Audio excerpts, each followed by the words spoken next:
Well, hello. Come in. I've just been sitting here thinking about Christmas past. How many, and there've been a lot of them past in the time that I've been here. And I just thought I'd tell you a little bit about some of them. The first ones I remember were when we lived in the old log house on the mountain. The house had 3 rooms. Actually, the original house, I think, just had 2 rooms. And on the back, there had been a long room that was the kitchen and a storage area for all the canned fruits and meats and things like that Mother had fixed during the summer, half the winter months.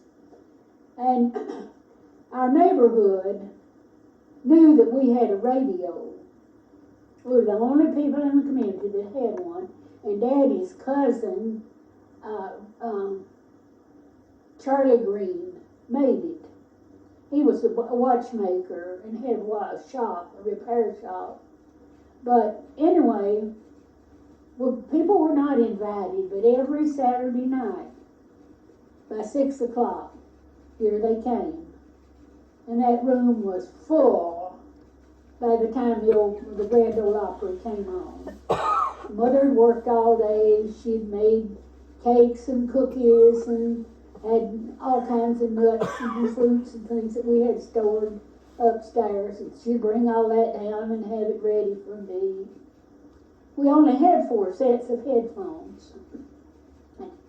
They'd pass them around and everybody would keep them for, I believe it was 10 minutes. And then you had to pass them to the next person.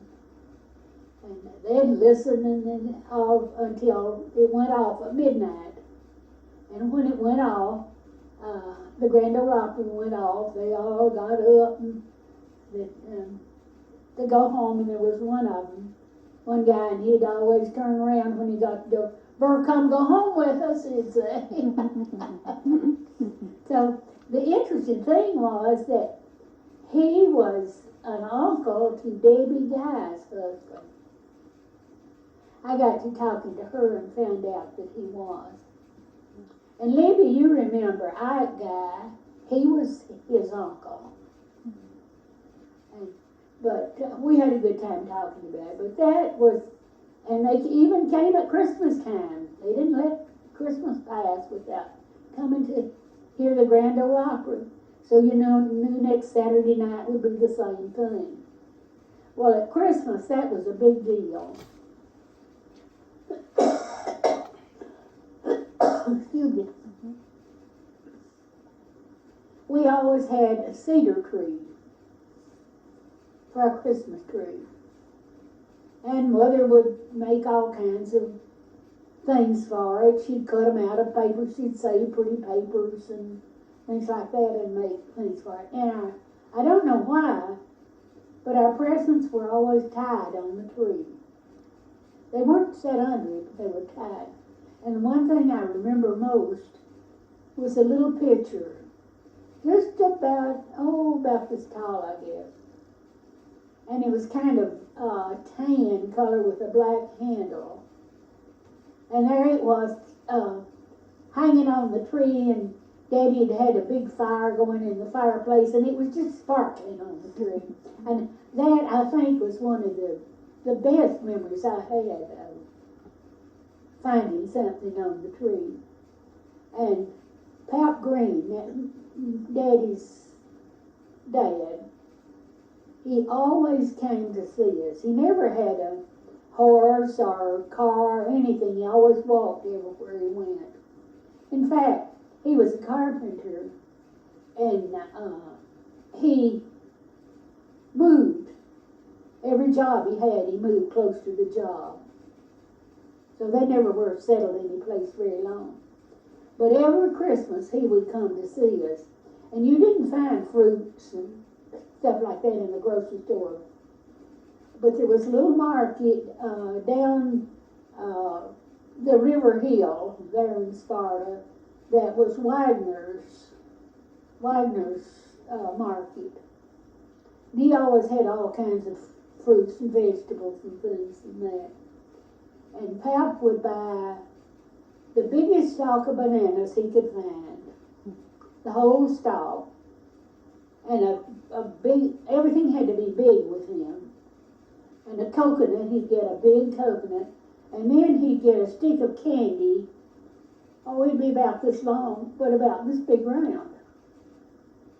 Peppermint candy.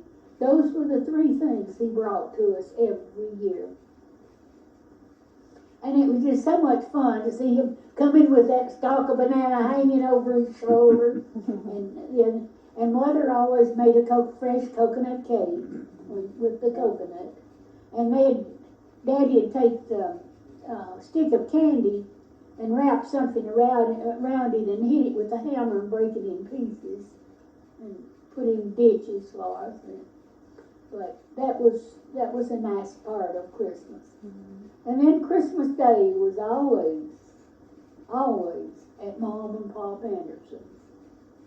Mom cooked for a week before Christmas. She made every kind of cake she knew how to make, and she was a wonderful cook. And pies, she'd make she had a little pie pans about like that. They weren't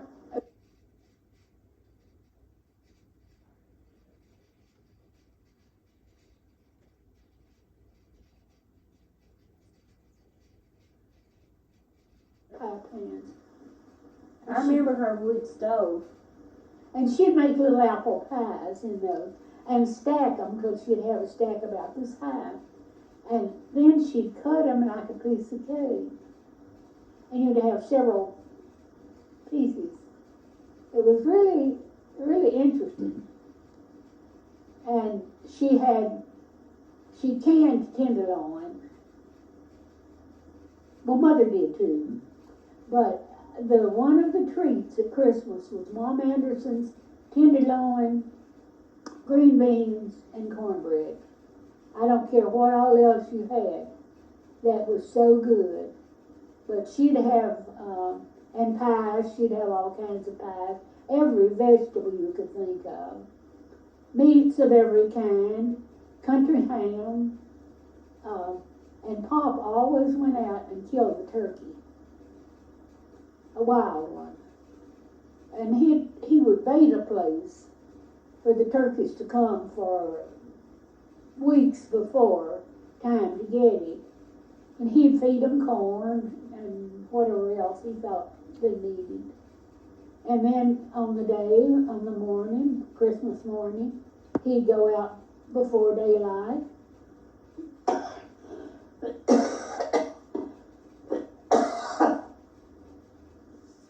And shoot the turkey, bring it in.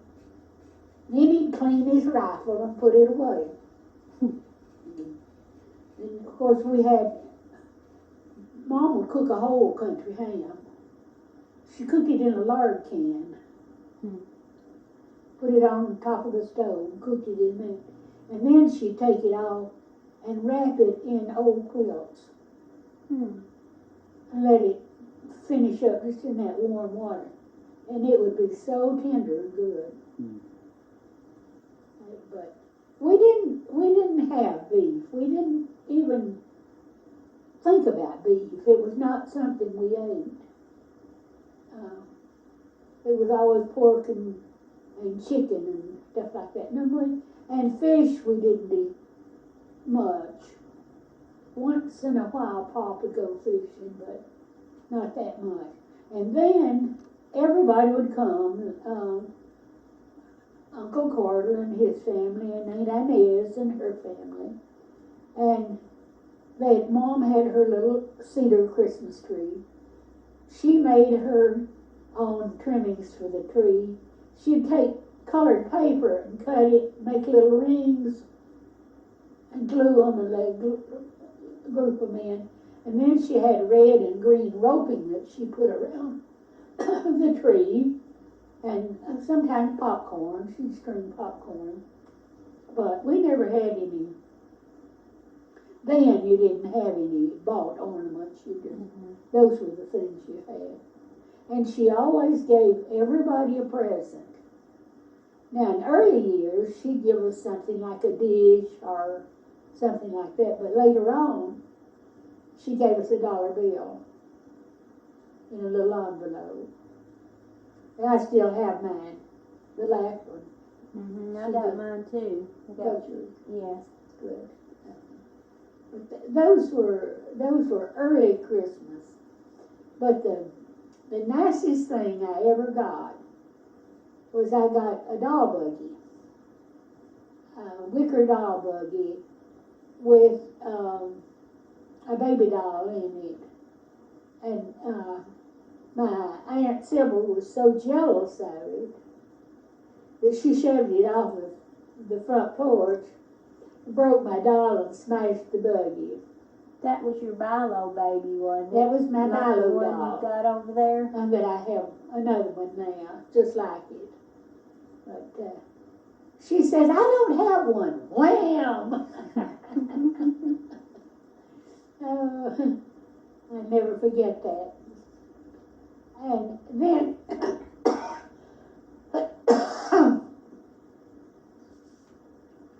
we still carried on the tradition of going to her house even when my children were small.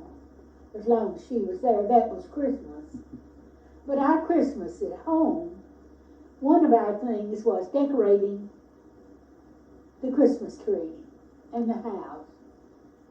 And we'd go out to hunt a Christmas tree, and we'd find a nice one and bring it home and work and get it leveled and on a board and set up in the house. But they came out with this flocking. And the first they had was in a squirt can. Well, we used that for a long time, but that took a long time and was a little bit expensive. Then they got it where you could get it in a bigger container and use your vacuum cleaner to hook onto it and do it. And we kept doing that, for years and years, and the children were there. And we got nice ornaments. We made ornaments, and Libby and I made a whole bunch one year. And we decorate the tree. That was one of the highlights of our Christmas. Didn't you have a pink one time? Yeah, we had a pink one time. I remember. Most of them were white with the green showing from the bottom, like it had snowed on them. But we liked those. I liked those where there was a lot of green that you could see. Didn't you make a pink door one time too? Yeah, I was decorating my front door. With light on it. And I had, it was pink. The house with the trim on the house was kind of a dull green, kind of a subtle green. And I had a pink door with all this decoration on it, and light shining on it. And then in the swing, I would put packages. I'd stack up packages in the swing on our front porch, like wrapped. But decorating was a fun thing. But I'd buy my presents and wrap them and put them in the closet or hide them somewhere. But Miss Mary would always find them. She'd unwrap them, tell everybody what they were getting, then wrap them back up.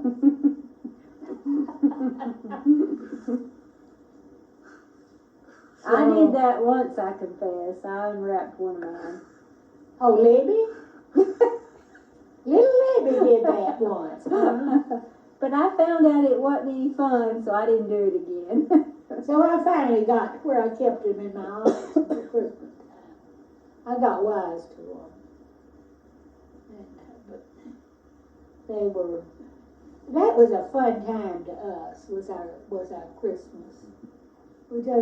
We made a big issue of it. Yes. And my boss was good. He always made sure that we had plenty of time together at Christmas, and that we had money to do whatever we wanted to do. And that was nice. But what I started doing, and I learned a long time ago, that if you had those presents and had them out of the way, you didn't have to be worried about where the money was coming from to buy them. So I started buying a present once a month. Started in in January, and bought one every month. You'd be really surprised at how helpful that was. And how you could plan on getting nice things, good things for that time. But Christmas has always been so special to me. If I don't think I've ever had a sad Christmas. I could have been, but there was always so much more to be thankful for that you'd be ashamed to be sad. Mm-hmm. John Even Smitty used to come down when the kids were little and go to their Christmas programs at church. Now, one time, Johnny had a big part. He was about 5 years old, I think, in the church program. Oh, he was all dressed up. He was ready to go. He knew every word of it. He got up on the stage. He looked around and he smiled and he nodded and he smiled at everybody. He just kept doing that. And then after, seemed like a long time, I'm sure it wasn't as long as it seemed. But he finally came down and walked over and sat down next to me and looked up and said, "Well, I didn't say it, did I?" That's funny. And of course, everybody thought it was funny, which didn't help him any. Encouraged the little brat.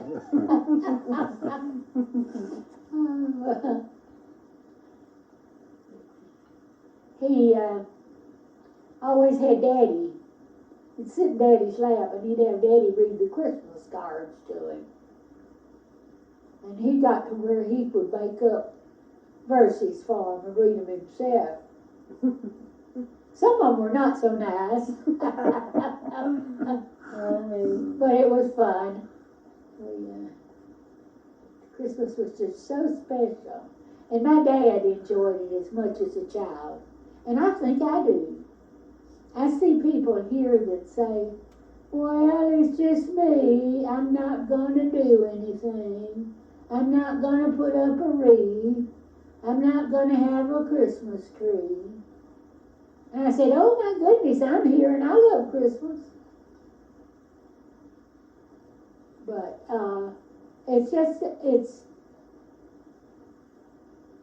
it's a spirit that stays with you. Mm-hmm. And you need to stay with that Christmas spirit, which so many people don't do, I think. Mm-hmm.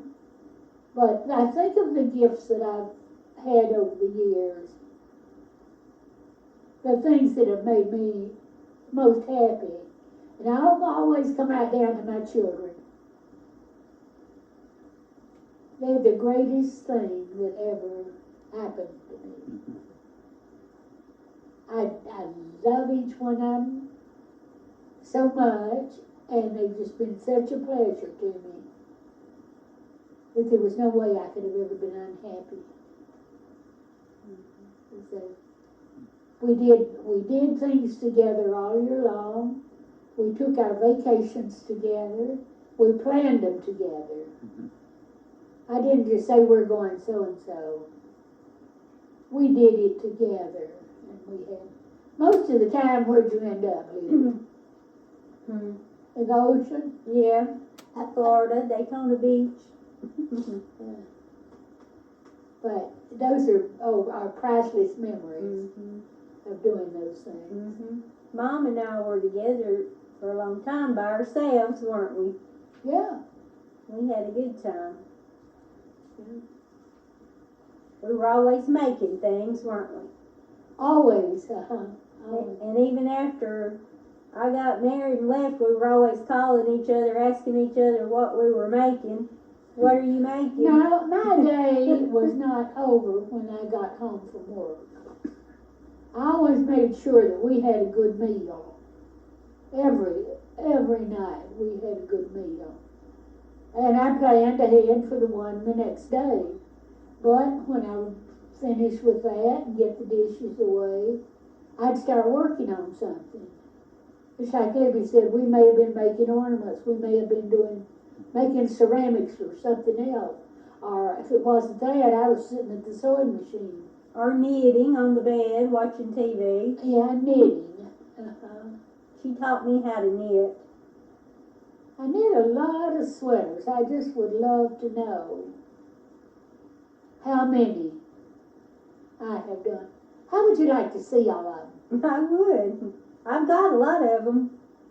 I know you have. Do you have some of Jane's? Mhm. Does she have them? Mary has a lot. And Rich, I did Rich one. Mother and I went out there. Well, when Mary and Dick went on their vacation in the summertime, I took my vacation then and went and stayed with the children. So we all had a good fun, and it was a vacation for the children. Mm-hmm.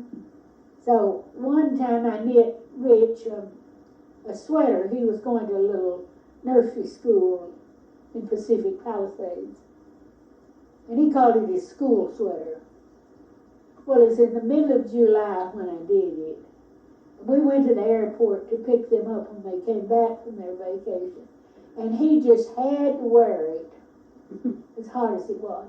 And it had a zipper, and he had to zip it up.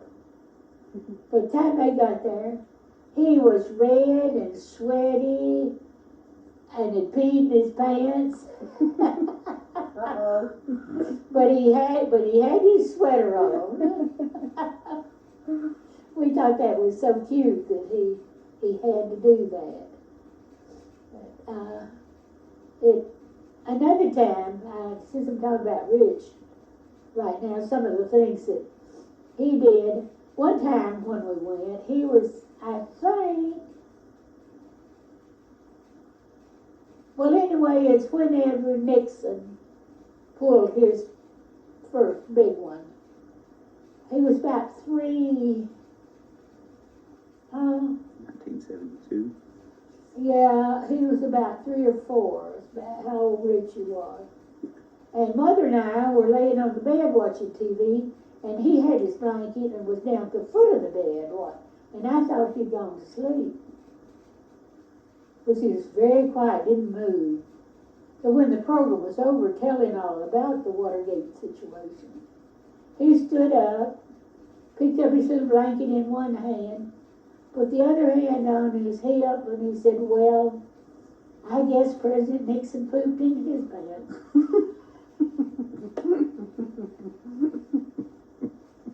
Never truer. That's true.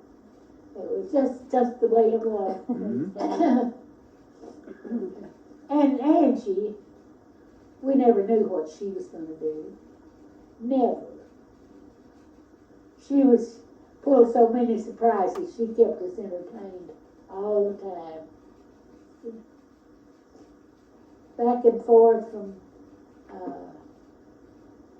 their house over to Scotty's, their next door neighbor.